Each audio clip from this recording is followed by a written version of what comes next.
chút nữa.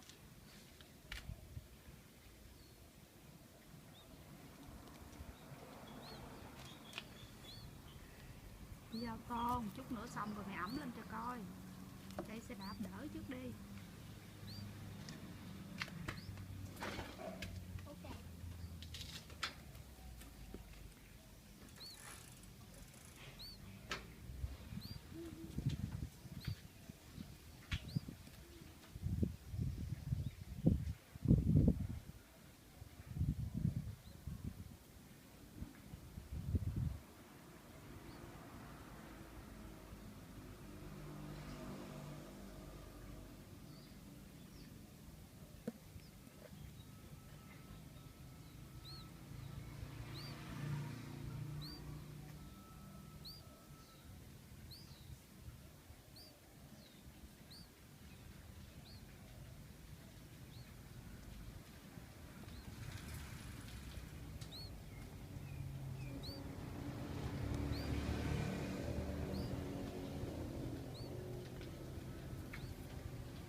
Mẹ nó đi kiếm ăn chưa về.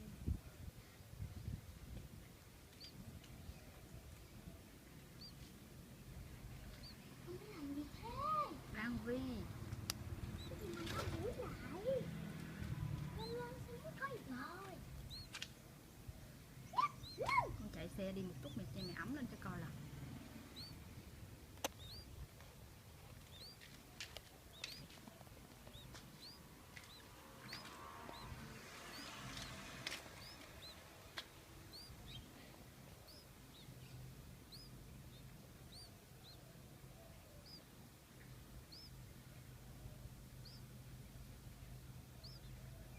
Mẹ nó làm cái tổ đẹp quá.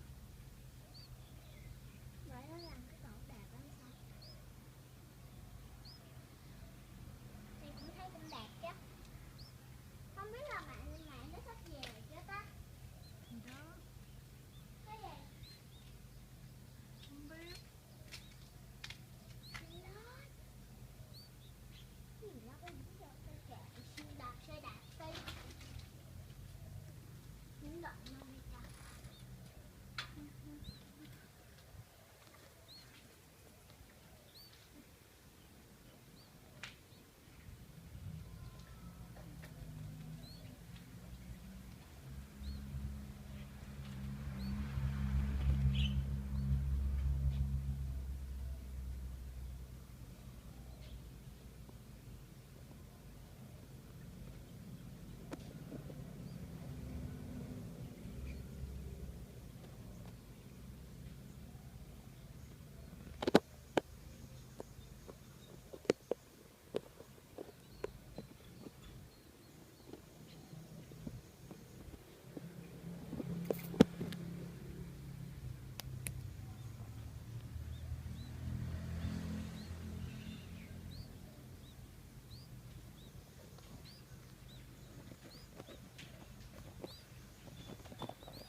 Cái miệng nó bự như là cái bu.